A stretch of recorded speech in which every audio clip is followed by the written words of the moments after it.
Ladies and gentlemen, welcome to the Happy Hour podcast. Of course, I'm Ray. Matt's back this week. So, of course, we're right here exclusively on YouTube Live. This is where you can find us. We air live each and every week, each and every episode. Of course, we're going to be live again tomorrow. We that's all we know is live. Of course, it is St. Patrick's Day. So happy fucking St. Patrick's Day to everybody out there. If you're drinking, make sure you stay safe. Make sure if you drink, please decide not to drive, walk your ass somewhere, call an Uber, call a cab, ride a camel. I don't care what you're going to do. But real quick, what I'm going to do before we get rolling, our guest will be joining us soon. I want to address our episode last week a little bit.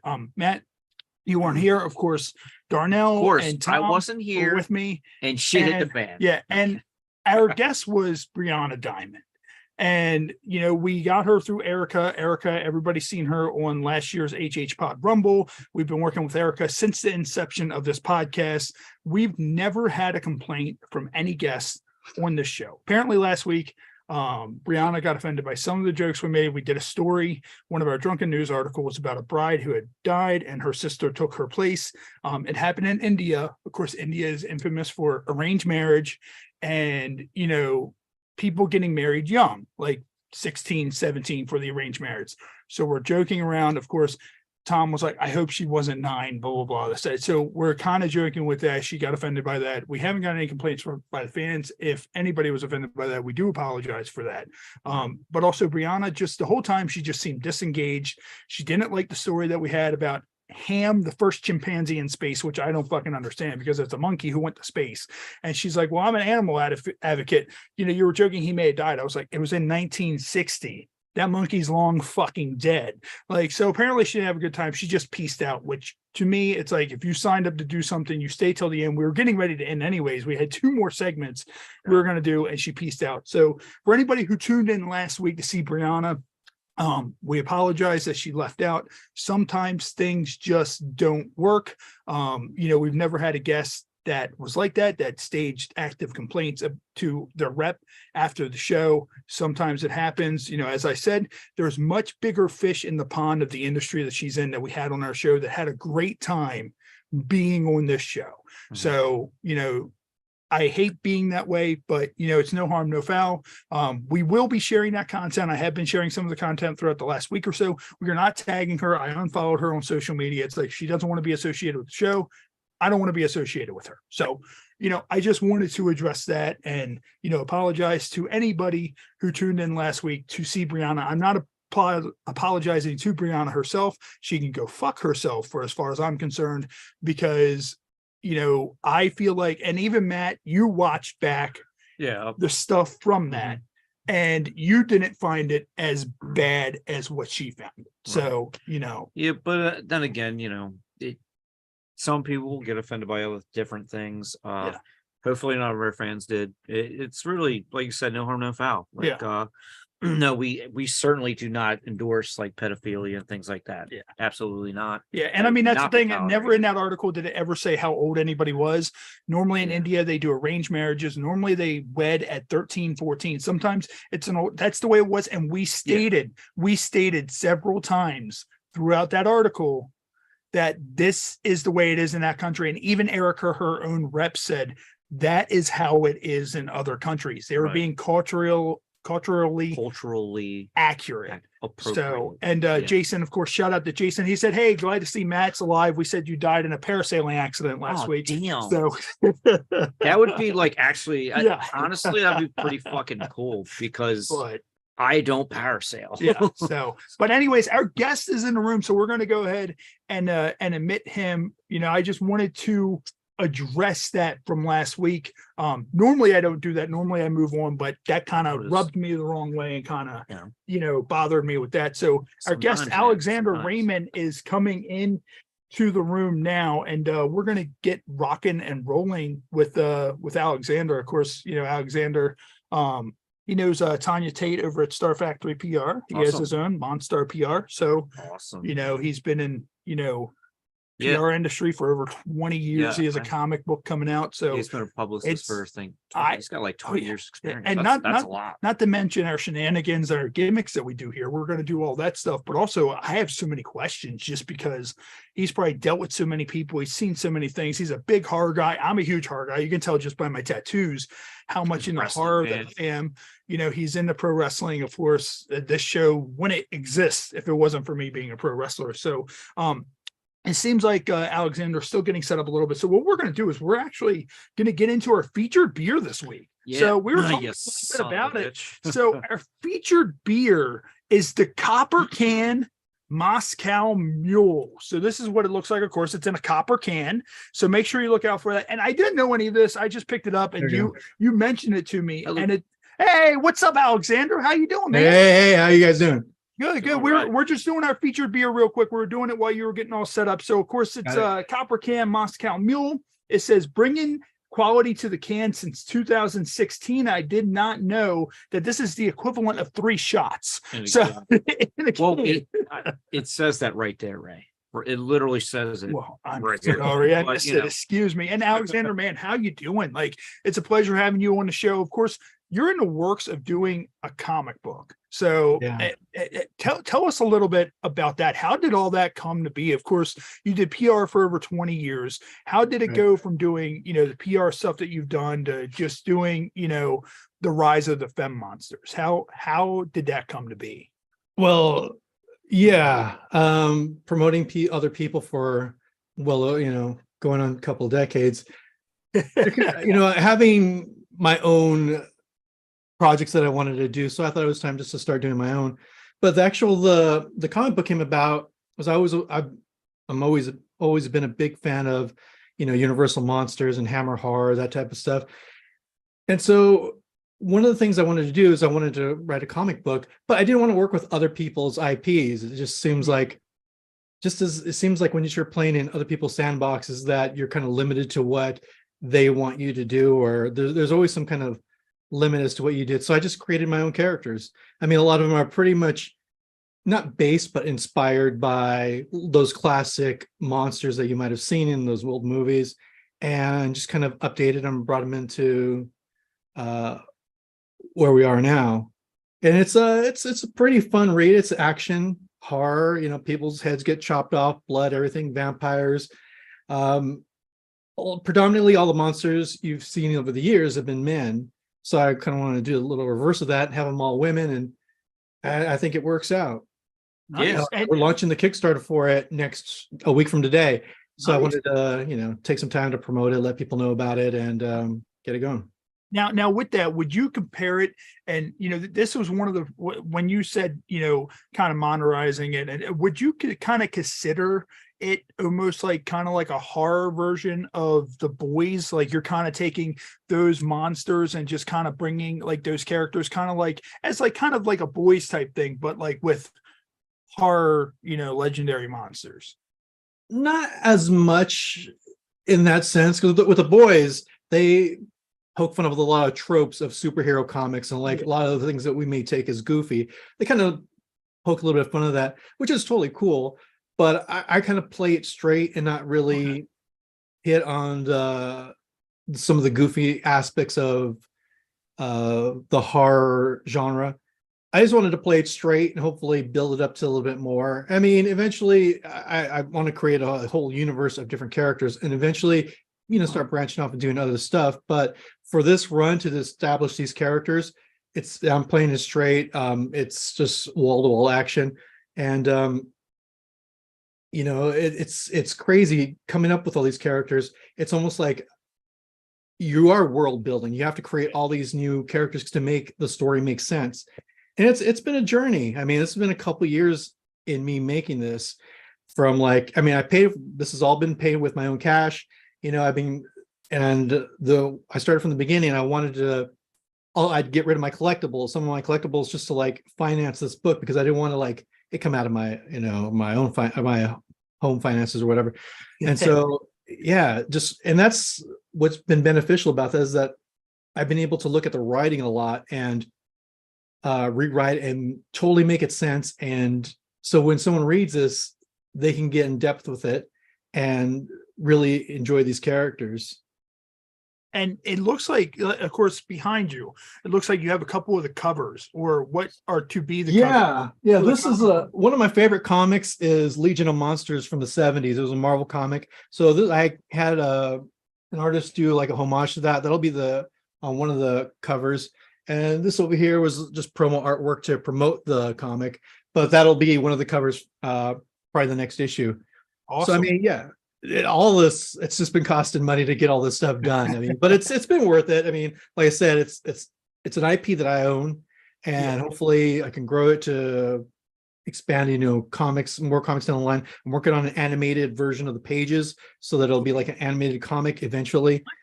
There's different stuff that I'm trying to do. I mean, this is more than just a side hustle. This is kind of like what I'm hoping to, hopefully for a future thing. You know what, man? And this is the thing. Like, I was associated with pro wrestling over 20 years. Mm-hmm. I always tell people, you have a passion, you want to do something, you do whatever you need to do to make whatever it is you're passionate about happen. And that's what you're doing, and I commend you for it. I mean, dude, the artwork is awesome. Like, who penned all the artwork? Oh, well, I had to find different creators to do it. It was one of the things with the first issue. There's four different stories, and once I got the ball rolling I locked down the story and I locked down the characters. To expedite things, I hired different creative teams to do each of the 4 stories, so that one team would be I'd have one artist working on one thing, I'd have a colorist working on another set, so pages were incoming. So the 4 stories were pretty much being produced at the same time. So I had different people working, and some of them crossed over, but generally, like, it's all different people for the 4 stories, different artists, different colorists, different letterers. So I mean, it's been a lot of work. I even did some of the stuff myself. I learned how to learn how to edit letters. I know it sounds goofy, but like add like the big boom and shit like that. You know what I mean? Just all the stuff, the effects that you would see in a typical comic book. I had to learn how to do that myself. Nice. Yeah, it's been, like I said, and what's funny, you mentioned pro wrestling. That has been an influence, a marketing influence on me. I mean, I'm wearing a shirt of my designs of my heroes or whatever, my creations. And I mean, I stole that out of pro wrestling. I mean, you see them every Monday Night Raw, you see somebody walking out wearing their own gear, so I was like, why not wear your own stuff? I mean, and I try to express that to my clients as well, is that everyone talks about their brands, but then they're wearing like a Pornhub shirt. Now, unless you're getting paid by Pornhub or somebody else, unless you're getting paid, you wear your own stuff, wear your own name on your own chest. I mean, if you got some chicks, got their little thongs on, put your name on it. And I saw some girl doing it. I'm like, fucking bravo. Yeah, that's what we do. Like every guest, and of course, Alexander, you as well, we'll send you a shirt. It adds up money wise. We get a little bit behind with it, but it's amazing when you send someone a shirt, like someone like Sarah J, and they post on Twitter an image of them wearing your shirt. And it's just kind of like, oh, okay. You look at Twitter and it's quiet. And then the next day you have like 100,000, things that you're like, oh shit, Sarah J posted that photo. So, everything adds up. And I love when you were saying, talking about the comic, how you had developed the story. My mind automatically went to pro wrestling. You need to develop the characters. You need to know who's going to do what. You need to know far out, and I run this show. I tell people all the time, I run the show like the way I would do a wrestling show. I still to this day, I have no fucking idea how to do a podcast. I know from being a pro wrestler, I can talk to people. I know how to, be entertaining. And also I know how to call things on the fly. So it's just kind of like, hey, if we get lost, we're live. We have to bring this back together. I've always liked that live element to where I have to perform in order to make it happen. And I commend you guys for doing that, because I couldn't imagine doing a live. I mean, even like this is out of my element. I'm used to structuring things. And I've been wanting to do my own podcast for years based on horror, but I have that issue where it's like, I'll record something and go, what the hell is this garbage? Throw it right out and just, try it again. And never really getting what I feel is the right vibe for it. Even though, it's like, I'm well-versed in horror. I'm from everything from the classic to the slasher to, I'm starting to get into the Italian stuff now, but just especially by myself. I mean, at least you guys have you can bounce off somebody. That's the thing. Like when I first started the show, and Matt can contest too, is that I could easily do the show by myself, but I was like, I want to have fun with my friends. If this show doesn't really go anywhere, it's us. Like I tell everybody that with this show, the only thing that's guaranteed is me, because it's not going to happen. No one else knows how to do any editing, any of that. Like I do everything. Wow. So, Matt, I've known Matt feel real good right now, buddy. I've known Matt for over 12 years. And I'm like, hey, I know how me and him click. We have good chemistry. And then we also have local comedians that come on too. And man, it's just, you'll get there, with the podcast stuff, you want to do it. As I said, you'll be able to make it happen, and this show's a good show to come on to, because I know how to, just get around and get us to where we need to go. I'm not sure how much of our content you watch, but we do like a lot of gimmicks, like games and news stories and all that stuff too, to where it's just not us coming on and bombarding you with 600,000 questions. We just completely go off rails, whatever. And whatever we end up with is what happens because we're live. So I was watching the last episode. Who's your guest? The blonde woman? Brianna Diamond. Yes. Brianna Diamond, yeah. I've never followed and unfollowed someone so fast. Well, you know what? I actually, before you came on, I addressed that episode because I don't know if you know Erica Icon from the PR. We've been working with her since the exception of the podcast, like since it began. She sent us all of our first guests. We got a lot of big guests through her. Natasha Nice, we got through her. We got all kinds of different people they all came on the show. They all had fun. And, we did a news article where we were talking about, in India, there was a bride that died. I'm not sure if you've seen. Yeah. And she got super offended about that. And we were like, we were being culturally appropriate. Like, we said that's the kind of stuff that happens in those countries. And also she didn't like Ham the space chimp also for some reason. Like she kept texting Erica saying, I'm not having a good time. I'm not having a good time. Really? And and then she just pieced out. I'm just like, well, if you're having a bad time, just at least be like, hey guys, time's running up. I got to go. Or, hey, this isn't vibing for me.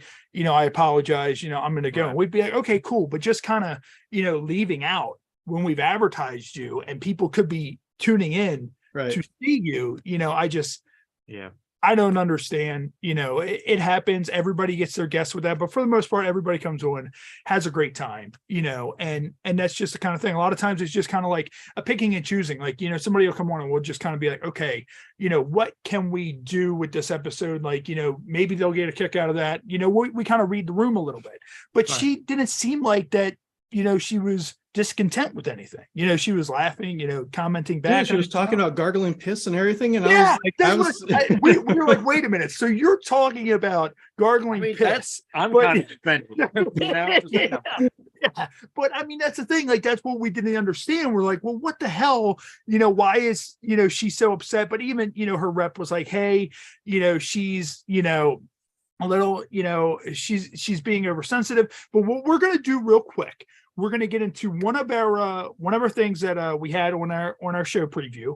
And of course it is St. Patrick's Day. So St. Patrick's Day to you, Alexander. Well, thank you. I'm already starting. I'm not going to get too wild tonight, but I just had one drink, but just seriously, there was the happy hour podcast. I got to come in and at least have one. So, all right. So what we're going to do is we're going to get into 7 myths and legends about leprechauns. So I didn't even know about that. So and I'm partly seven myths and legends about leprechauns. So it says 7 myths and legends. So I guess it's 10 myths. It says here 10 myths. So that's kind of weird that it says that, but it says they are wee little people who are the offspring of fairies and evil sprites and live in the glens, woods of the hinterlands of Celtic countries, especially Ireland. Most legends say that they are old men that look like well-dressed cobblers. Some stories depict them as green elves, which is a Western world picture of the legendary creatures, which are usually said to be only 2 feet tall. Whenever I think of Leprechaun, like I can't get the horror movie Leprechaun out of my mind. Like that's what I automatically go to. Leprechaun in the Hood. Like, yeah. Like my favorite. Leprechaun in space. Oh yeah.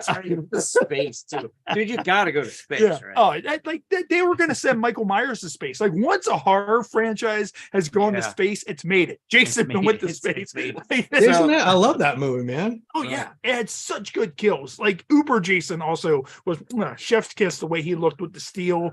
So And there you all go. There you go, Alex. And what you'll know that you've made it with your comic book when you're doing. Yeah. When I start sending them to space, yeah. First out of space, you know you made There's it. one of the parameters I said, no space. Well, I didn't actually say no space. I'm saying it now, no space. But no multiple universes, multiverses. I mean, that concept's been beat to death lately. So I'm gonna stay away. Yeah. It opens up so many doors though. Like I wouldn't mind seeing thing. Yeah. Right? It always gets me, the time thing. I'm like, why can't I if they kill off a character, why can't the character just remain dead?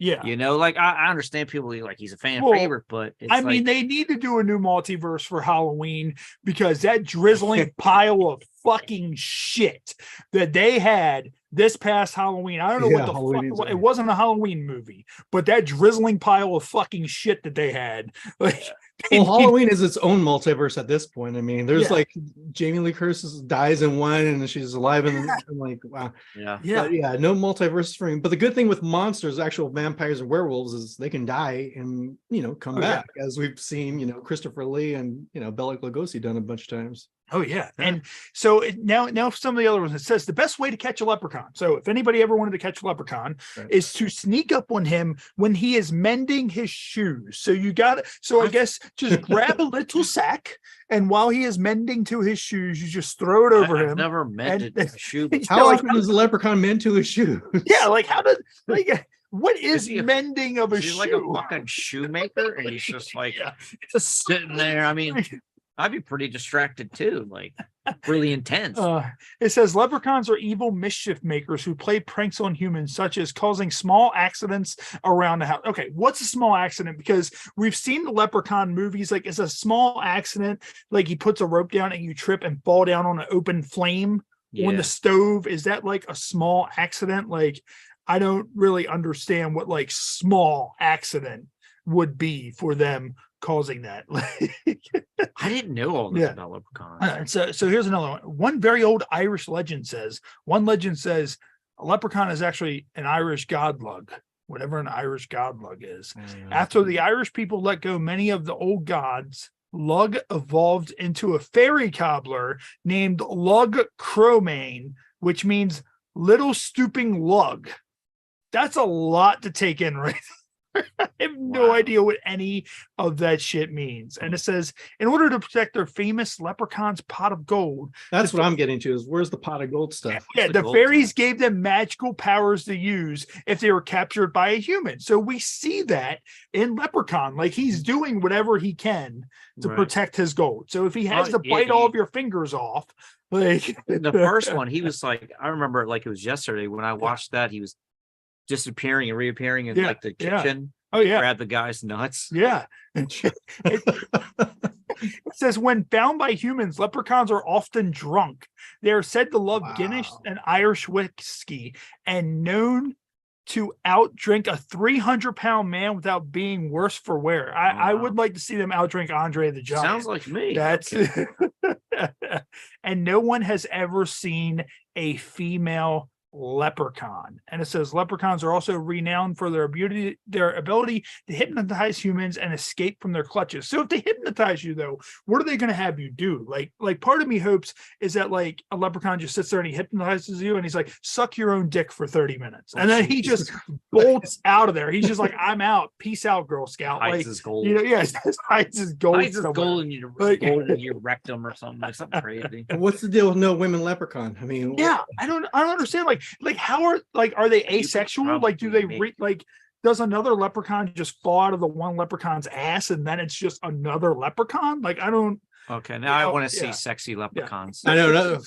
I bet you there's some sexy leprechauns. You start Googling and I'm gonna start Googling. Some of your prior guests might end up showing up. Like, oh. And Alexander, of course, you have been in the PR world for 20 years, 20 plus years. Since how 2004, how has that been? And you don't have to name names, but have you ever had anybody that was just an absolute nightmare to work with? and you Not just wanted to necessarily. peel all of your nails off with like Yeah. just pliers every single Burn the time. contract. Yeah. Not absolute nightmares, but there have been headaches, of course. I mean, it's bound to happen. I mean, 20 years, you're gonna have some clunkers here and there. I mean, they've been pretty, for the most part, we're fortunate is that we're very selective in who we choose. Like, it's not like I have to take every potential client that comes to the door. I'm pretty selective about who we deal with, because we want professional people who aren't going to set our business on fire. So having that in mind, usually the people who come aboard are MILFs, because most MILFs have established they've known a little bit, they have a little bit more assessment of their career and how they want it managed. For sometimes some of the younger people don't. They're just more like happy to be doing what they're doing, which is great. We just took on a younger girl this week, Marina Gold. We do get a lot of Euro girls because obviously Tanya's in big in England, and that resonates over there. Yeah. And so overall, no, we haven't really had too many train wrecks. Like I said, occasionally there have been some things that just fly off the rails, but like I said, we've been fortunate that because we just don't take everybody, that we're cool. I was seeing somebody else, some other PR company was talking about competition, and I'm like, that's the one thing we've never had to worry about, because we work with everybody. We've just been hired to work for the XRCO Awards. So I've ran the show for the last couple of years. So I choose the presenters, or I help select all the presenters. So I'll work with Erica, who'll say, oh, I have this girl, that girl, and that girl. And I'll say, okay, I could put her in this slot, that slot, this slot. So, and some's like Brian Gross does AVN stuff. So if we need stuff, we could go to him about. So, I mean, there's no consideration of anything being competition, because like I said, generally we stick to what we like doing, and we need to work with other people. So, I mean, it just kind of crosses over. Yeah. And I mean, that's how we are. Right now, I think we work with 5, maybe 6 PR reps. Mhm. And then that's not even counting once we got the AVN, best favorite adult podcast, nomination thing. We had the little stuff. We knew we weren't going to win that, but it was nice to be recognized and nominated for that. Now the demand's even higher. So I feel bad a lot of times because Tanya, she'll message and, we fill up spots so quick, and you're getting you through. I was like, okay, well, we're available on Friday. Can you do Friday? Because our original scheduled episode was tomorrow. And I was like, all right, well, now we went from a double shot week. Yeah, it's double shot. So which makes sense, a double shot, but we went from 4 guests a month to 5 guests a month. And now this summer, we're probably going to have to go to 7, maybe 8 guests a month just to kind of get caught up, because there's so much demand, and I'm just trying to work with so many people and keep so many people satisfied. And there's so many shows like ours, but I'm one of those ones, I don't even really listen to podcasts really myself. I've never really been like that. When I wrestled, I didn't really watch a lot of what was going on with wrestling. I just kind of did my thing, and that was that. But I worry about our show and getting everybody on. We can have you on now, an adult film store on tomorrow, and then have somebody who's a musician next week. So we take everybody on it. It's crazy. Everybody's like, well, are you a porn podcast? Well, no, we Just happen to have some of those people on. I work with Tanya on her podcast. She bounces guests off. We bounce off guests and what kind of guests she needs to have. I mean, she only does 2 podcasts a month, because that's just all the time that she has for it. So I mean, and she's looking for a specific type of guest, her podcast is Skinfluencer Success. So she's looking at erotic content creators who are doing well, and there's type of strategies or whatever. A lot of people who do erotic content creation are just kind of just doing it, as opposed to having a strategy. So that's why she likes to talk to those specific people, and that's why it's very limited to 2 guests a month. And I mean, as we said earlier, with all that'll be live too. And we also do a pre-tape show, which is a local access show, which will go out to local bars and stuff like that. So I say extremely busy. And you got to throw in, I have an eBay business, every so often I'll still do something here and there with pro wrestling, my regular job, all that shit. So, and I'm doing all the edits. So if you see us post those daily edits, all those, I'm doing all of that.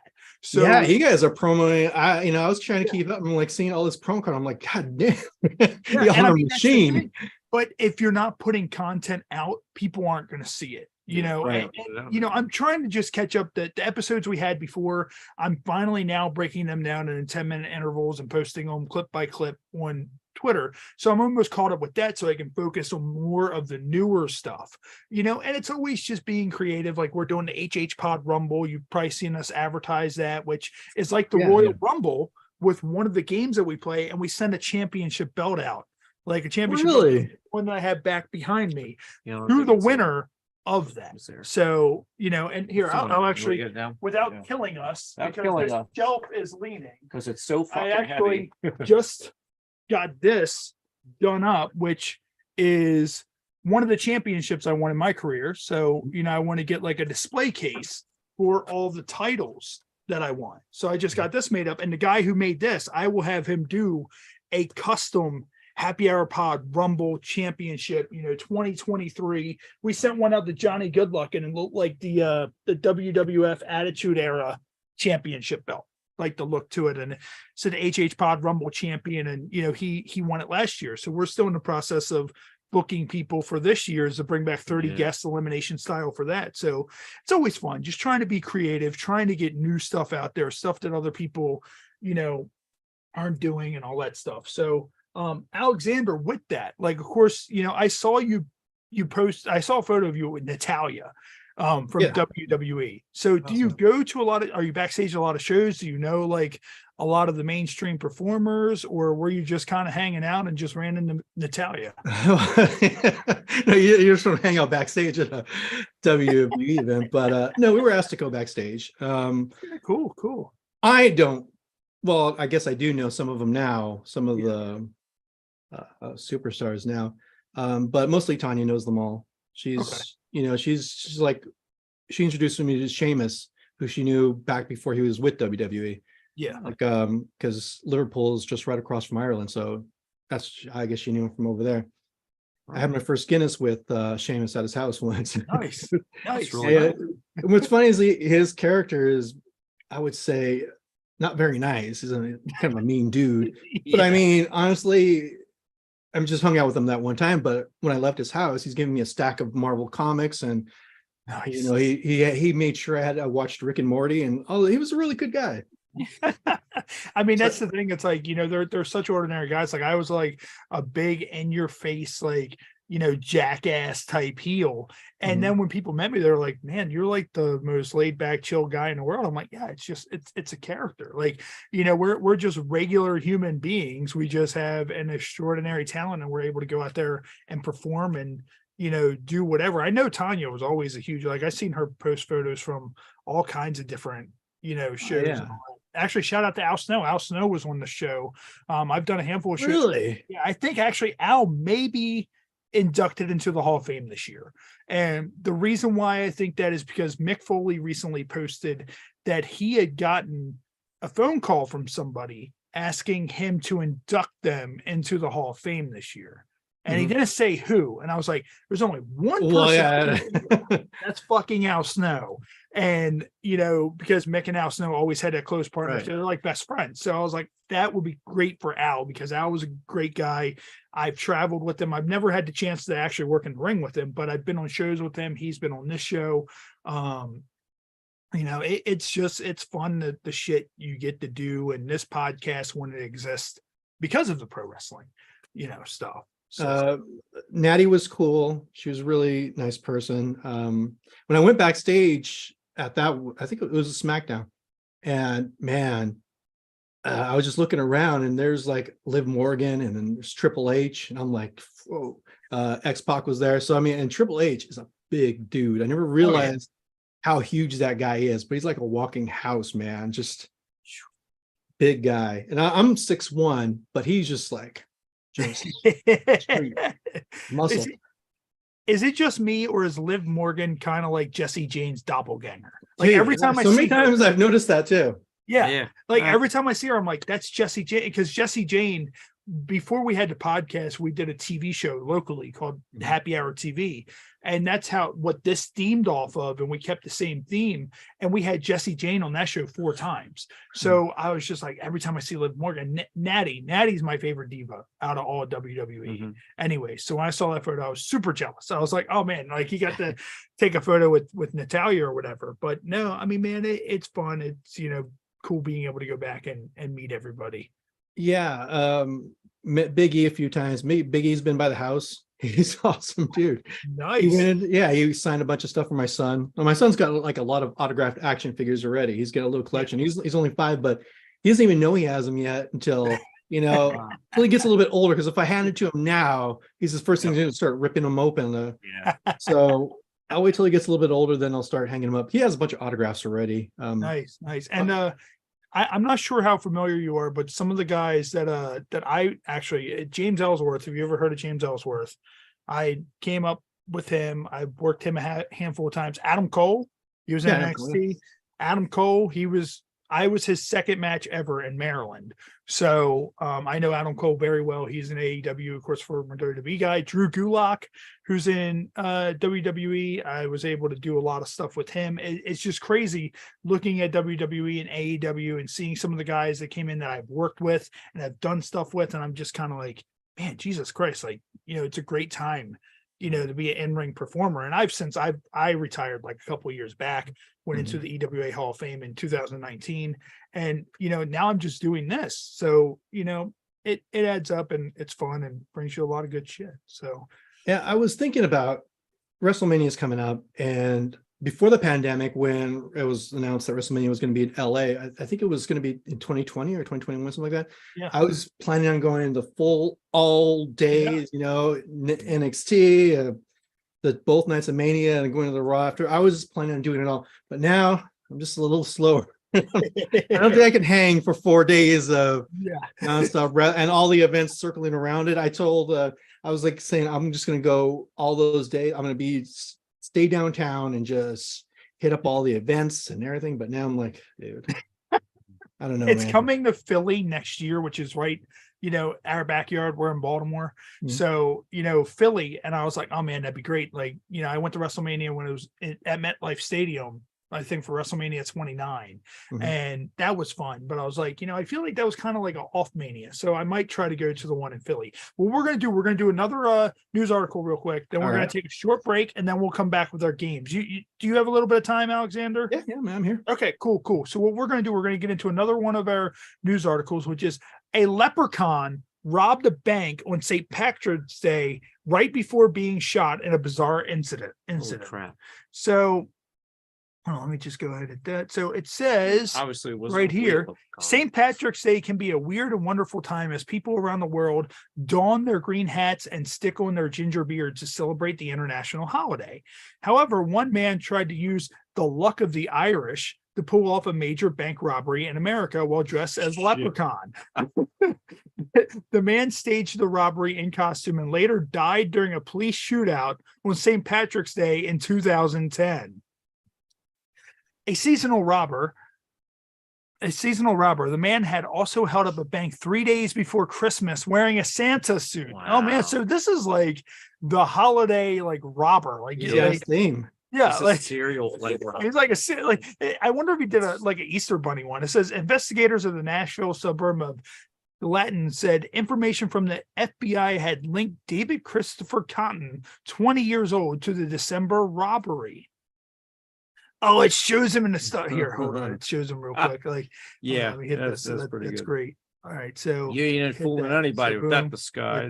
Right so it shows him right there. So that's him dressed as the leprechaun. Oh wow! And hold on, let's see. It says FBI supervisor special agent Scott. Oh, well, why did it go back up there? All right, here we go. All right, stop showing me all this extra stuff. Yeah, no, thank you. No, thank you. Close. Oh, now it's messing with me. All right, cool. All right, so let's see. So, and the things that happen when you're live. It says Police believe that Cotton turned to, so let's see. FBI Supervisor Scott Albon told the Associated Press that investigators had found a Santa suit at Cotton's home, and the suspect was also heard making similar comments during both robberies. It said that the police also identified the getaway driver as 20-year-old Western Kentucky University student Jonathan Ryan Skinner, who also died. Police believe that Cotton turned the gun on himself as officers surrounded both men in a field after they abandoned the car and a foot chase ensued. So with that, like, you're dressed up like a leprechaun. That So, sounds like you know, an at that, incredible yeah, story. like at that point, do you just get really whacked out of your mind, like trying to, you know, do that robbery? Like, you know, do you sit there and just drink as much Jameson as you can and then just go in and use like, and I'd like to take your pot of gold from behind, like, you know, like the counter or whatever? Like, yeah. I can only imagine what the person on the counter is thinking. Yeah. I mean, and you said he did it as Santa Claus too. Mm-hmm.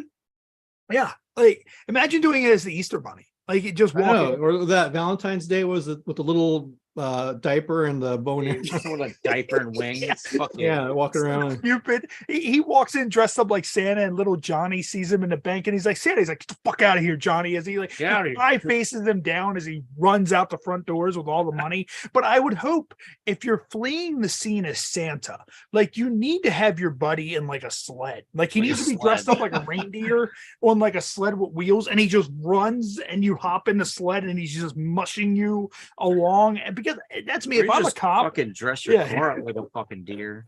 I'm you a just- cop. Take off. I'm a cop. I pull up to that. I'm just like, you know what?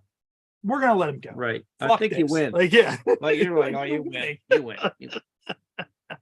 So, Alexander, of course, you know, with all the stuff that you've done, what do you think are some of the wildest moments you've had in the PR world that you can recall?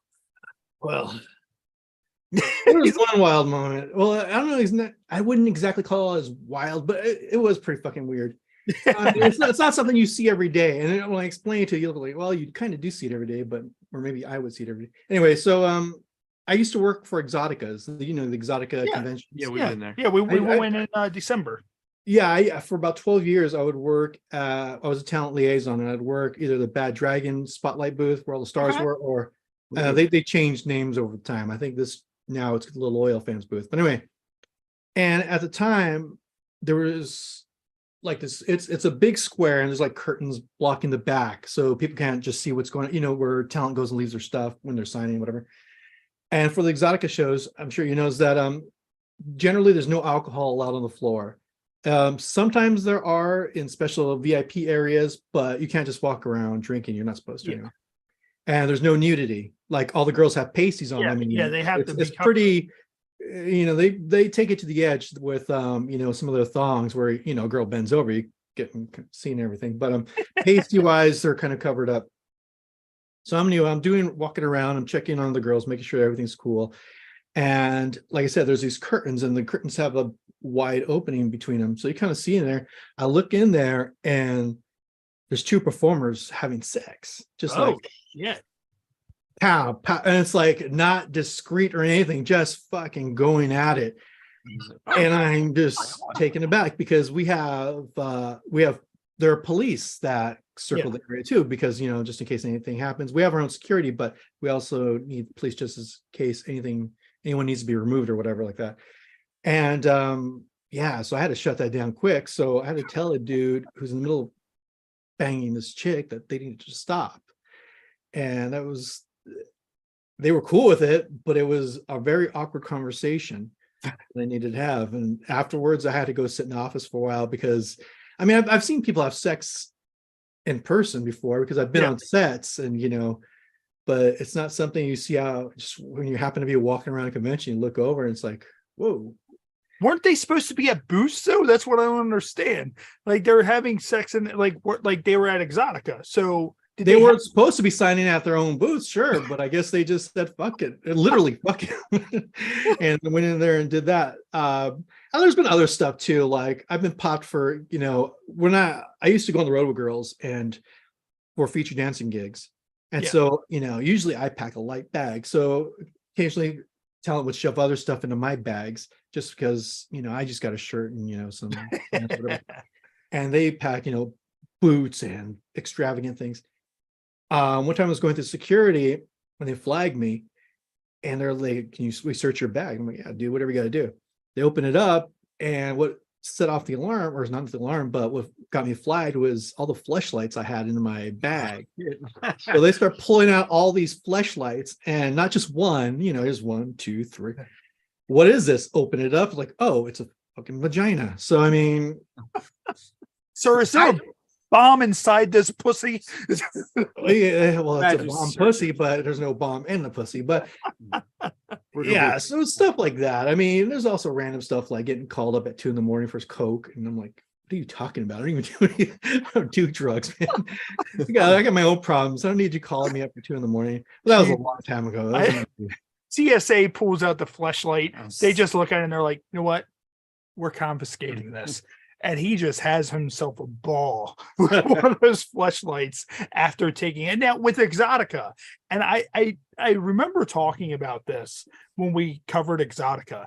How much semen do you think is all over the bathroom at Exotica? Because I went in the bathroom and I thought to myself, because as soon as we got to Exotica, I seen this guy come out with the biggest smile he'd ever had on his face with a signed photo of Lauren Phillips. And I was like, that guy totally jerked his dick to her in the bathroom before he left. Like, how many people do you think just unloaded in the bathroom before or after meeting their favorite star? One of the benefits of working for the show is that we have access to areas where the public can't go. So I use those restrooms. I don't just, I'm not using the public thing because God knows what the hell's happening there. You don't have to tie your coat around the hook and hover over the toilet just to take a deuce. Yeah, no, I either do what I gotta do at the hotel or I just go use the private. I mean, I think it's Chicago. There's a second level. Yeah, there's Chicago's second level that we can go up to. We have access to.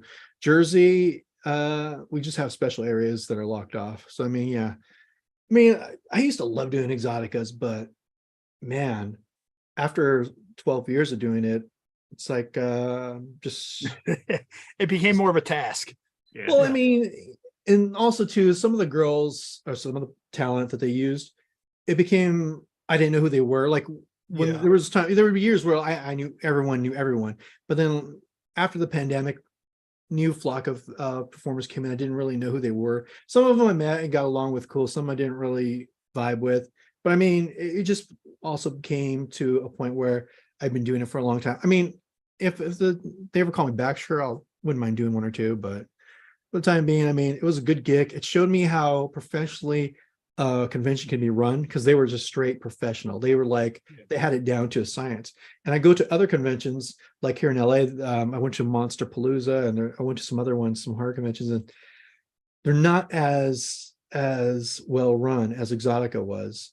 Like I don't know if it was because it was DC, but I don't remember seeing much of lines. Like it seemed like they got everybody through the lines pretty fluently, which you don't really see much at conventions. And and that's why I mentioned Monster Palooza, which is a fun show, but I was in line for like 3 hours trying to get in, just trying to buy a ticket to get in. And then once it was like, well, there's 45 minutes of show, and I'm like, well, do I get a discount on the ticket? And I'm like, no, you still got a full bank for 45 minutes. I'm like, dude, fuck that. Yeah. And then, I go to other conventions, like I do Comic Con, San Diego Comic Con, and next week I'll do WonderCon, which I'll be on panel for to talk about promoting this comic. And it's called How to Get News for Small Press, which talks to indie creators who aren't Marvel or DC or Image or whatever, and the measures that they can take to promote their products. So I'll be on the panel next week, and all the information for that's on my Twitter and everywhere else. Sweet. Now, Alexander, what we're going to do real quick, we're going to take a brief, 3 to 4 minute break, just in case anybody needs to hop up, use the bathroom, grab drinks, something like that. We're going to get a word from some of our friends. And then when we come back off of the break, we're going to get into our Ode to Humanity segment, which is our games. So that's when everything gets a little bit crazy. So what we're going to do, we're going to go ahead and run some of our ads here on the Happy Hour podcast.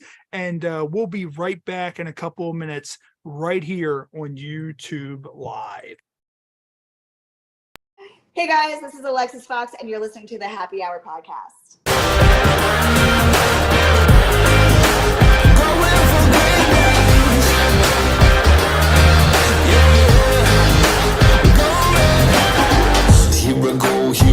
Here I go now. Blast off, about to leave the ground. 5, 4, 3, 2, 1, I'm gone. But don't blink, you might miss it. Mode set to launch. Higher, higher, higher, higher.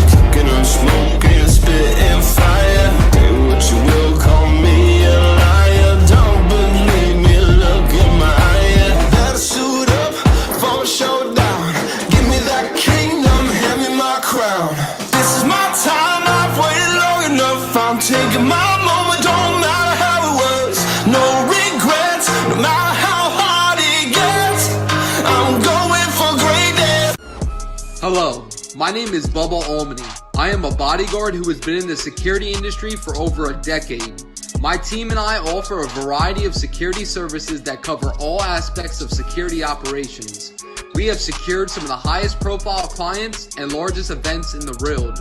Should your situation require armed protection, we have the ability to carry in all 50 states and U.S. territories. Not only do we have the latest security equipment, we also have world-class training. We look forward to assisting all of your security needs by bringing you the finest and most dedicated security personnel available. From the Office of the President of the United States to local county and state dignitaries, my tactical dignitary protection officers are the tip of the spear in this extremely competitive industry.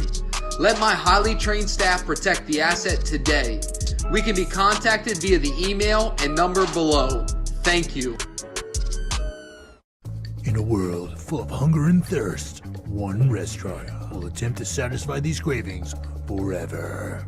Meet our hero, the cheeseburger, and his salty partner, crab dip tater tots. Together, with local craft beer, they take the fight to hunger. With a special appearance by Cupcake Milkshake, they... Vagabond Sandwich Company. Better making food than making commercials.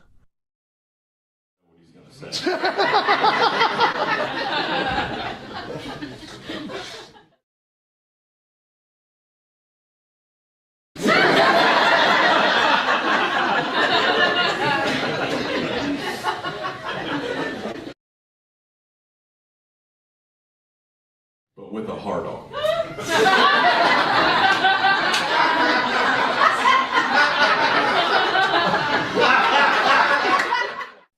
Hey guys, this is Trinity St. Clair, and you're watching the Happy Hour podcast. Ladies and gentlemen, of course, this is the Happy Hour podcast. We're still right here live on YouTube Live. Our featured guest joining us is Alexander Raymond. Of course, shout out to all of our friends right there you saw in our ads. Vagabond Sandwich Company. We are going to be there live on March 25th. We're going to be doing our second annual Local Wrestling Legends Roundtable, which will be hosted by myself, Chase Rawlings, and it will be featuring Ruckus, Bob Starr, and Chad Austin, all of which have been in the industry for a long time, state of Maryland, and also in WWE, WCW, and other various places. So if you're local, come check that out at 1:00 p.m. live from Vagabond Sandwich Company. And Alexander, we're going to get into our game segment. So we always started off with never have I ever. So you've been around, you've seen some things, what we're going to do, we're going to read off a card. We have 3 cards that I randomly drew out of the box. And if you've done it, just raise your hand. If you want to give it or take a drink. If you want to give an explanation, feel free. If not, no need. We will not hate you for it. So the first one is never have I ever drank alone. I have, in fact, drank alone. I mean, of course. I'm essentially doing it right now. Yes, thankfully. Right? Like, I mean, we're together, but like, so drinking alone, I have done that before. I mean, I think at everybody at some point in somebody's life, they go through something, and it's like if you've never drank alone before, you will eventually drink alone at some point. Yeah. And this one's going to be a fun one. Never have I ever been naked in my office. So I guess that, I don't know if that expands. Would you count that as being naked at work too, I guess? Or Well, I've never been naked at work, but I mean, this is my office, and I've been naked in here before. Oh, well, So- there you There you go. that works. I mean, I guess technically this is our office, and I've been naked here. Right. Matt, you've been naked here, but I'm not sure if you were naked down here. I don't know. So- Right where you're sitting, he's I've been been naked a lot of Yeah. places. Enjoy that thought. Matt has been naked, passed out, ass up in my shower before from being so drunk at a Yeah. party. Like Yeah. that, yeah. So I guess you can call it. yeah, I guess so. So That's yeah, fine, not, yeah. yeah. Sure. Post office. So and then this Other one, other than that, why would you be naked at work at your workplace? I mean, if you've hooked up at work, I did that at the bowling alley. So technically that's naked. What was in the at back work. of was it like office area back Oh there? well, I was a mechanic. So for anybody who didn't know, I used to work in a bowling alley when I was younger, and I was a mechanic. I would work on the bowling alley machines. It was so fucking loud back there, you couldn't hear anything. And I'm talking about anything because we did some shit back there because you imagine. could not hear I would anything at imagine all that'd be pretty because loud. there's 36 bowling alley machines going at one time. And yeah, See, why shit couldn't that couple that you found at Exotica just go bang at a bowling alley? yeah. You know, like, Right in the back room, just hamming it out. And the third one is never have I ever had plastic surgery. So in fact, I have No. not. I am on Okay. natural. So I'm pretty natural. I have no problem with it, but Matt's No. like, have I had I plastic had surgery? I'm plastic not sure. surgery. Like, I don't know. No, I haven't had any. I almost had, but Yeah. no. How did you almost have plastic I was surgery? Like, how's Playing almost baseball when I was like a kid, I fucking broke my nose. okay? So, okay, yeah. so I guess getting your nose fixed Yeah. for that. Okay, I was a little afraid. I'm like, how do you almost like? but they Were fixed you it. drunk in Mexico? And, it's someone was okay. like, "Do you want a new I just nose?" can't breathe out of this nostril. I'm like, All right. what's So- funny if you had another guest, one of some of the guests you've had before, they would have said yes to everything. Oh Like, yeah, yeah. Oh, yeah. probably drank it by themselves and plastic surgery. Yes, like And what we're gonna do, Good we're deal. gonna get into Incoherent, which of course Incoherent is the game that we will be playing right here live on YouTube Live on June 9th at 8:00 p.m. Eastern for the second annual HH Pod Rumble, which we will be bringing back 30 former guests, elimination style. Winner gets a championship belt. So, Alexander, what we're gonna do, we're gonna read off a series of cards. They're gonna be in drunken lingo. You're going to need to try to sound them out. We're going to put them up on the screen for you. You're going to Okay. need to try to sound them out and try to figure out what they say. They do have hints on the card. Some people either do really, really good at this or they bomb really, really bad. So let me just go ahead and get these ready and I will get these up on the screen for you. So what do you think this card says? mutual masturbation. I didn't know Mutual masturbation. Yes, Yes, it is got it. mutual masturbation. So the hints we're getting off and better together. I don't know Oh, why I Yes. heard that. I You've feel never heard I- of mutual masturbation? No, I masturbate by myself. Like I masturbate. It's a private thing. I know. Well, yeah, it's like no. Matt just puts on his Now I'm VR like, headset now and it's goes like- at it. Hey, now it's like live. It's out there now. Like, yeah, I masturbate in private. So what? What do you think this one says, Alexander? Bull o male. Bull o male. First last part's got to be male. Bull It is not. It's not Yeah. I thought it was mayo, but it's not. male. What's the? Does it give a hint? One of the hints is a sex command. Now, a good way with these cards too is if you say it fast, but kind of like in like a southern type accent, you'll kind of hear like yourself say it. A little Bull o my L. bit. He's kind of saying it without realizing he's saying it. That's the. I funny guess not. Bull. Yeah. Bull o my L. It says when your partner walks in and you're already bent over. That doesn't really That's help much. terrible. Yeah, Like that's hint. what the hint says.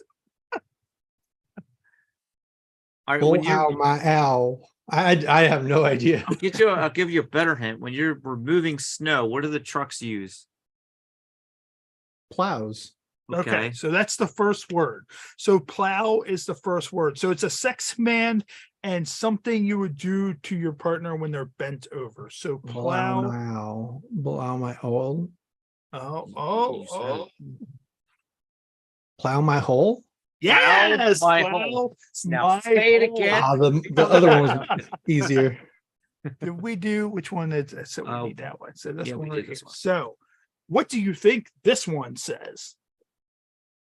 Laugh-desticle. Laugh-desticle. Laugh-desticle. One of the hints is never right. Well, This is funny. testicles, the last part of it, right? Testicle is the last part. Yes, you have that. Laugh testicle. The one that always left testicle. yes, the Left left testicle. It says the one that always sags lower than the other. That's funny. Like he said it, like he didn't quite say it. I was already laughing. The fun part is everybody's trying to sound it out. Like and right. like That's the funny part on and our side. I love it. Like Alexander, he sounded them out. He tried them. We get some guests, they're just silent the whole time. Yeah. And we're just kind of like, are you still there? Like, hello.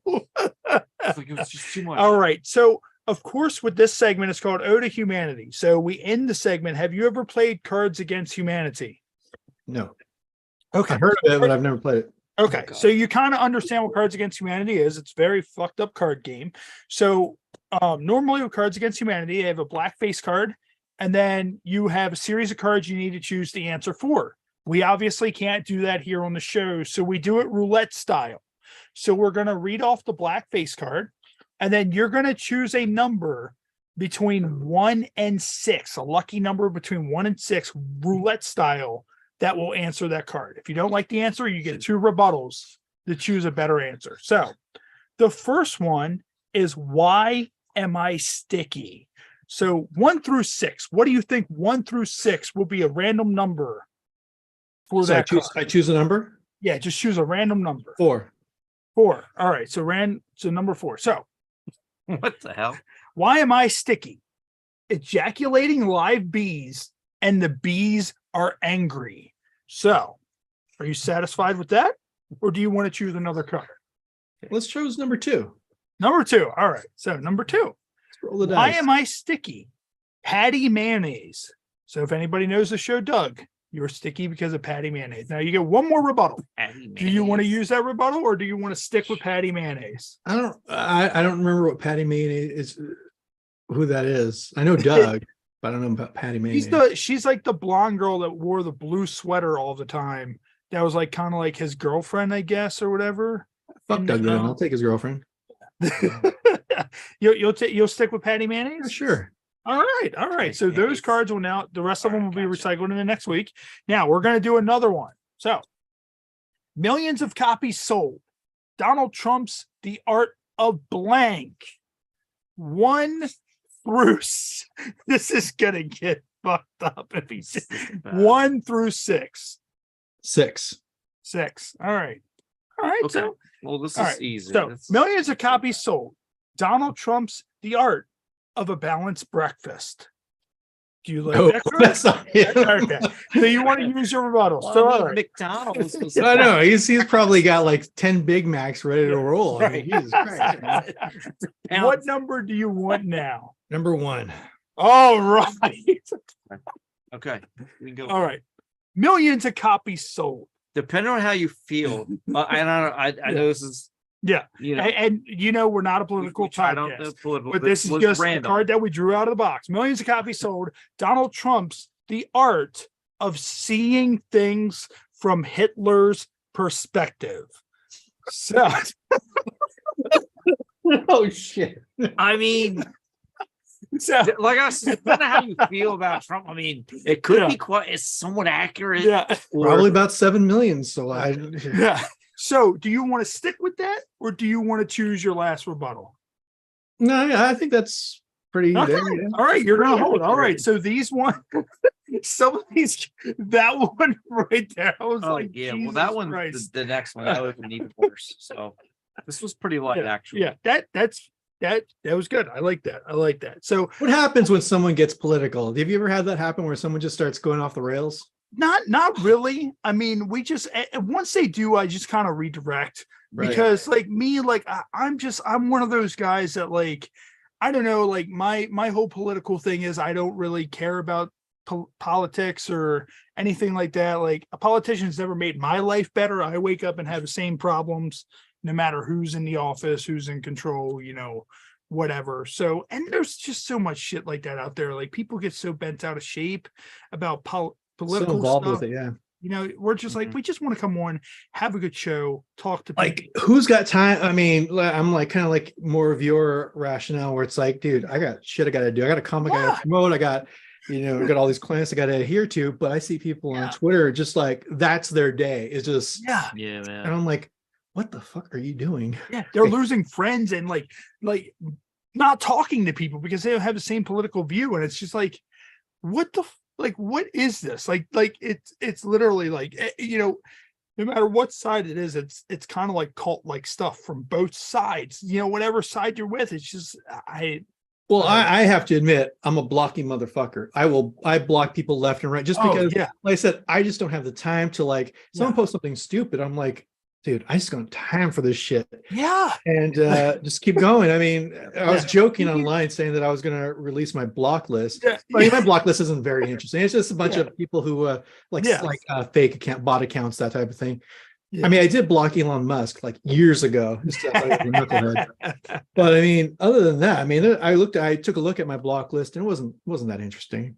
Yeah, and I mean that's the thing. Like Elon, I laugh at like some of the things he posts on Twitter, but for me, like it's weird because I noticed some of the adult film, people are starting to get some of their profiles back. Like Elon is starting to release some of their blocked profiles. So there's a lot of good going on with Twitter. There's a lot of bad going on with Twitter. Like it's just, I feel like for us, social media wise, if we didn't have Twitter, right, this show would have never got AVN. The show would have never, because there's so much more of a social footprint there, and Facebook is so fucking sensitive to. By default, Instagram is too.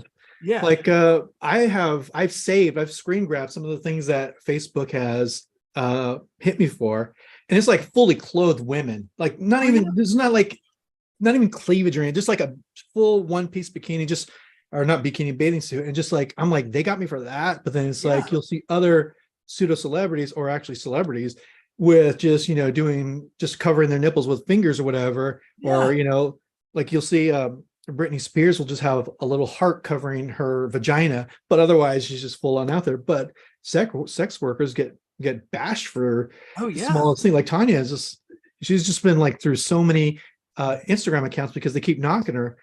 I mean, now it's come to the point where lawyers have gotten involved and she's been able to get hers back. One of hers back. She lost the one that was like almost at 3 million.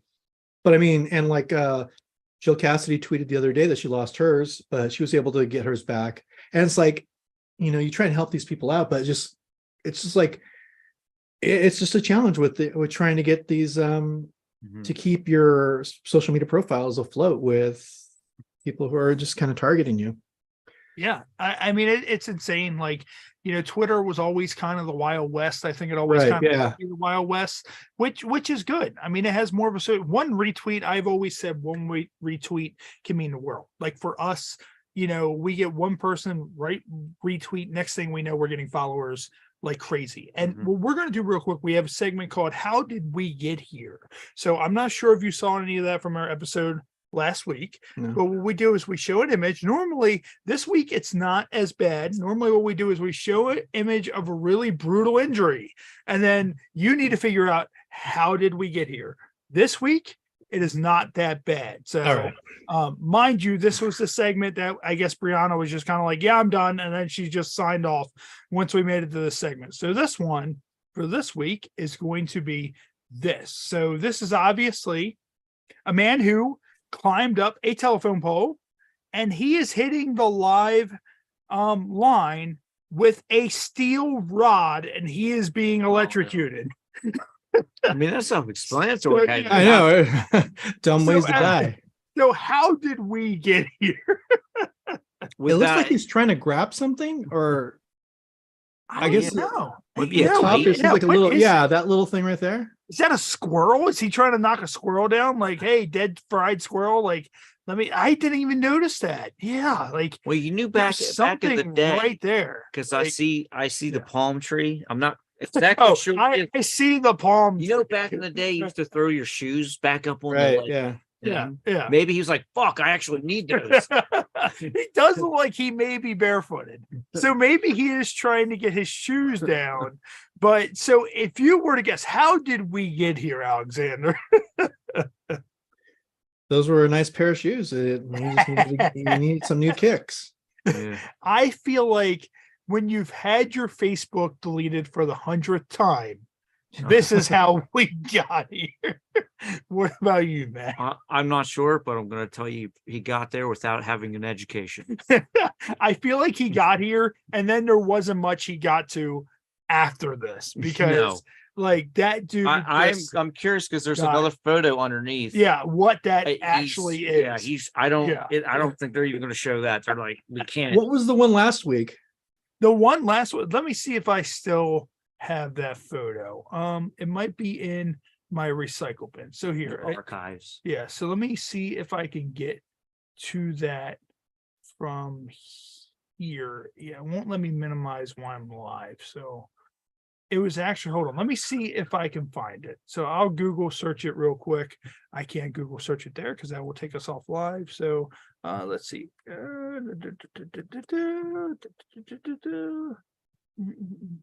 If not, I'll find something comparable to it and see if that will work. So there's that.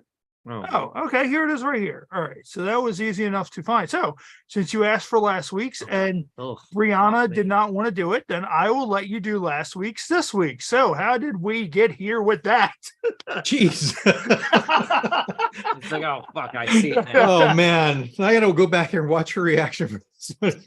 No, there were no reaction. It was, she was gone. It was just like, browsers are shut.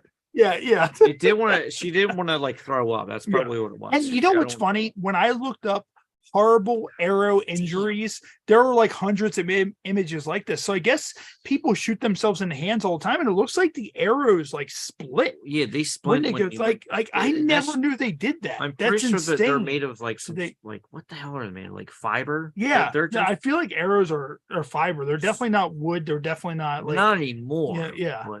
But it like the one we had last week, like it wasn't this one, but it was a little bit. And I said he was doing like the reverse Wolverine because it was coming out the other part of his hand. I was like, this is when Wolverine spawns his claws out of his palm. Well, you know, that's it. In honesty, I know it looked like it hurt, and without a doubt, but it's not that bad. It's not that bad. No, because you think it went in through this way, and came out. I mean, it can just be cut off and removed relatively easy. It's gonna fucking hurt. Oh, you know? yeah. But yeah, a couple stitches, he's not gonna lose any limbs. It looks like, don't worry, I can remove that. He just puts his foot on your hand and he puts his hand on the area. He's like, don't worry. I got you, bro. I'm just gonna pull this right out. Take a drink of this real quick. Let me pour this Moscow Mule into the wound. You're not gonna feel a thing. No, I mean, I'm not a doctor, but it looks like he's not gonna lose any limb. It doesn't look like. Maybe function in one of his. You know, he may not masturbating for a while, but yeah, sure. I mean, yeah, we're actually, depending on how big the hole is, it might be a fun time masturbating. That's probably where she's checking out. Just boom. And of course, we're on YouTube Live, and we do have a couple of comments from our good buddy Jason. Let's see. He was like, let's see. He said he went and seen Scream last week. Have you seen the new Scream yet? Yeah, great fucking movie. Yeah, he commented that he went to see Scream and every person died in that movie and was still alive by the time the movie ended. Which that was a major. I think if there was any detraction, that would be it. Like there's dudes just being chopped the fuck up, and by the end of the movie they're like, "Yo, back for the sequel." So I mean, but otherwise, I mean, I watched the entire series leading up to it. Nice. Okay. And so, 1 was great. 2 and 3 really were. I can't believe the franchise even continued after those two. 4 was watchable, but still wasn't all that good. 5 picked up, and then 6 was made the others look like, Yeah. Exorcist sequels or something. It was really good. And I saw it in 3D, which is kind of a mistake because 3D, there was no real 3D aspect to it. I'm a huge 3D guy. Like, I still have my TV is like 11 years old because Friday the 13th, 3 in 3D, man. oh, Like I get. yeah. Oh no, that's not that's Friday the 13th. I thought I had it right there, but it's the Halloween box set. Yeah. But yeah, I have. I'm a big 3D junkie, so I'm holding on to my LG 3D TV for as long as I can. Nice. And now the Marvel movies aren't even actually being released in 3D in America on Blu-ray. I have to import them Really? from Japan. Yeah, so you can't. For a while there, they were available in England. A lot of Disney films were being available on disc in England in 3D. So, but now they stopped that. I have to import them from Japan. So $75 a pop. Jeez. So for Doctor Strange, I had to pay $75. Then I watched Thor, and I'm like, dude, I can't kick in $75 for that. That was just that shit was brutal, man. I mean, I did it for Eternals and Black Widow, but man, I just can't do Thor. Yeah. It's actually it's funny because speaking of Friday the 13th 3 in 3D, I have the actual eye pop on my back, like my whole entire back. I have like 2 pieces done already, but I'm doing it as a whole Friday the 13th montage, my entire back.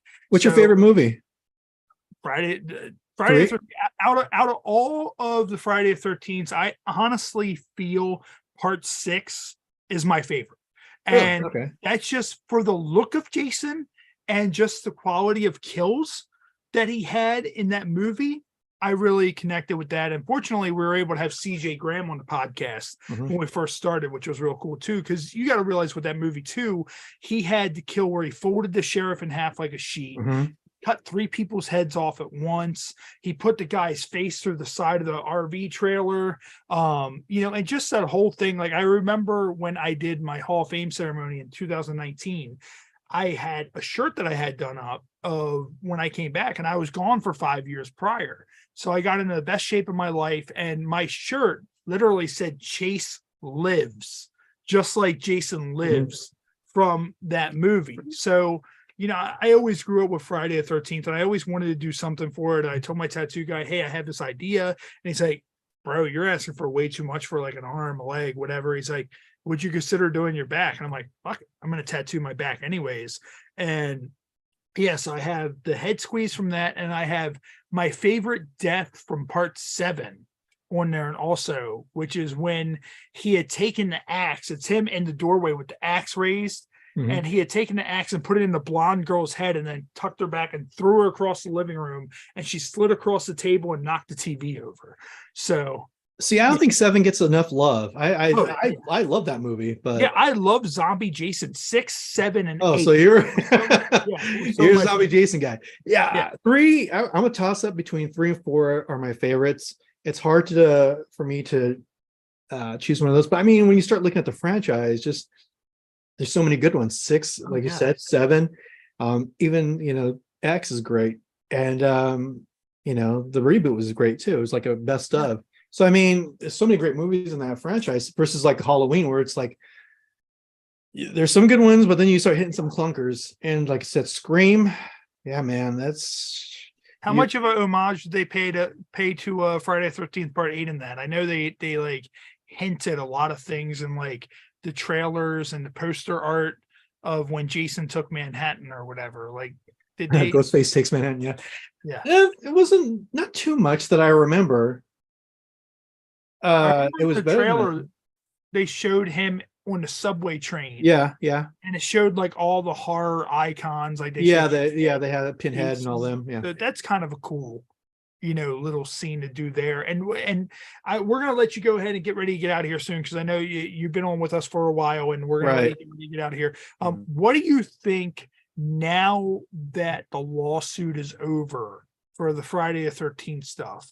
Do you think, of course, they're going to make the Crystal Lake series, which I'm not sure how I feel about that, because a show about Crystal Lake without Jason, like I know his mom, the whole origins of it, but Jason Voorhees is that franchise. Like, that'd be like taking Michael Myers out of Halloween, which Well, they I might mean, just do my that. God, if they may have ever have done that. I don't know. But if you haven't seen Halloween Ends, then you probably shouldn't watch it. Dude, I saw it at a screening like 2 days before it opened, and I was just the people just left the theater miserable. It was just Yes. I was honestly fine. I was 100% fine with them making Corey the new killer. 100% fine. I went into because I knew from the trailer there was going to be two killers. And when they started building that story, I was like, okay, they're going to make him the new Shape, because the killer was never Michael Myers. It was the Shape. He was always deemed as the Shape. And they built it to where he wore the mask, like Michael grabbed him by his throat. He saw all the evil he did. I'm like, he transferred that evil to that kid. So he's going to be the new killer. And then all of a sudden, Michael Myers kills him. And it's just what you killed your whole story you built. That would have made a great another movie, but I think if they were there, it seemed like they were building toward a trilogy, and for that to end on that movie as that new trilogy kind of fell flat. I mean, so transferring it to somebody else and doing something else would be great if in another movie. But going back to what you were saying about Friday the 13th, and kind of like with all franchises, I guess there's a part of me that just got to let go of the stuff like, there's going to be a different Freddy Krueger. There's going to be a different Michael Myers. I mean, that's kind of a little bit different, but there's going to be a different Jason. There's going to be a different take on it. I mean, I let go of that stuff. I know some people are really hardcore about their passions, and I see that with like the Snyder fans and the MCUers and whatever. But I mean, has to be a time where like, my Addams Family was Carolyn Jones, and then it became like the 90s version. Then it became even, they even did stuff with that. So there's a time where you have to let go of what you have and just hold on to it and appreciate it for what it is. So there'll be a new Nightmare on Elm Street. There'll be a new Jason. There'll be a new, especially I used to be I still am a huge fan of the Psycho movies, Psycho 1 through 4, the original Bates Motel. Then they started the Bates Motel TV series, which was a whole different thing. So it's kind of like, at one point you want to hold on to, well, I'm just what Hitchcock established, and Perkins kept going and whatever. But then it's like, well, there's something else out there. It's almost like in the mindset of having a multiverse of different kind of characters. So I mean, I'm open to anything. If it's good, it'll be entertaining. If it's not, I don't have to keep bringing that into my life. You know what I mean? Yeah. So, but I know we'll start wrapping things up with Rise of the Femonsters, classic horror.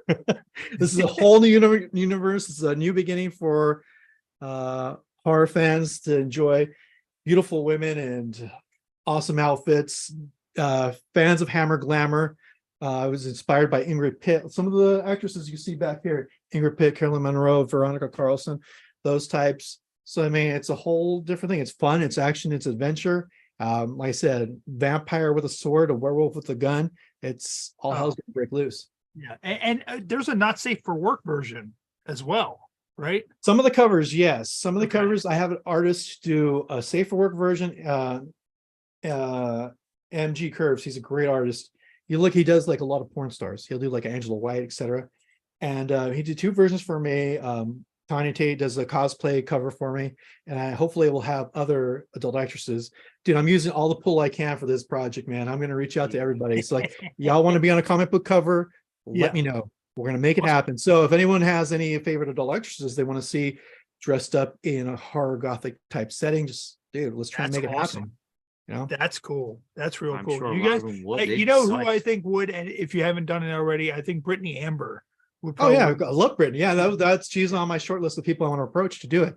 I mean, she's also a client of mine, so that works out. But we would love to have her on the show. Like, she seems like she would be a really cool, down to earth fit for the show somewhere down the line. Yeah, she's a hustler. She's a worker. I mean, she's been in the business for probably longer than I have, and just. Wow.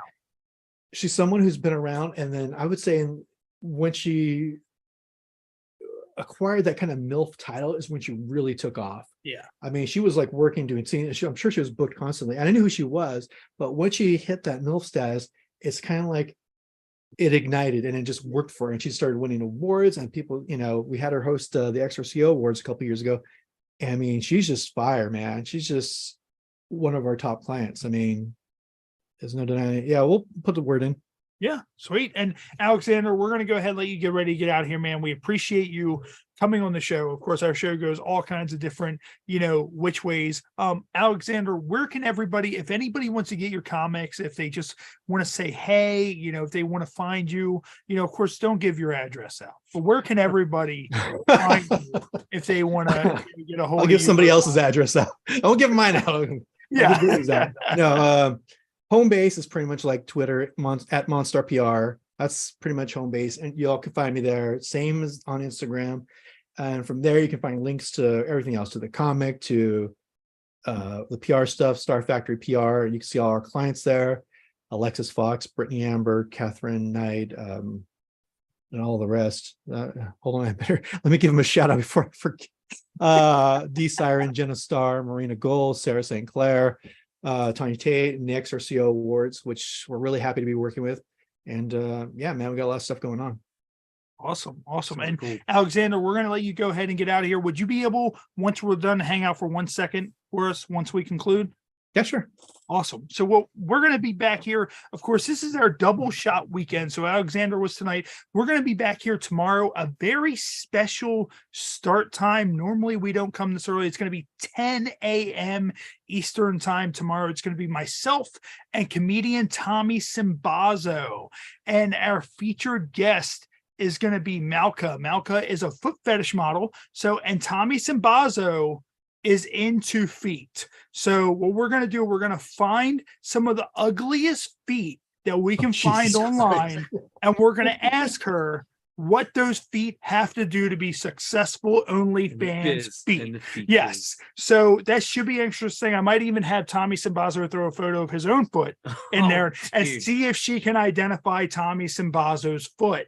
So that's going to be tomorrow right here, 10 a.m. Eastern, right here on YouTube Live. And then, of course, if you're local, join us over at Vagabond Sandwich Company. Of course, myself, Chase Rawlings, EWA Hall of Famer, of course, Ruckus, Bobby Starr, Chad Austin. We're all going to be there live. Come over. I'm going to bring the belt, say hello, get some pictures with the belts, get some pictures with all the guys. Q&A once everything concludes. Join us Saturday, March 25th at Vagabond Sandwich Company, which actually took the place of Full Tilt Brewing. They recently announced their closing, which was sad to us, but it will now be at Vagabond Sandwich Company. Make sure you check us out there, right there in downtown Bel Air. And what we're going to do, we're going to go ahead and wrap up. And thank you to everybody who tuned in tonight and anybody who will see this in the future. This is Ray. Of course, Matt's here, and Alexander, man, thank you for coming into the show. We appreciate it. And that's going to conclude our episode for this week right here on YouTube Live. All right. So there's that. We're done.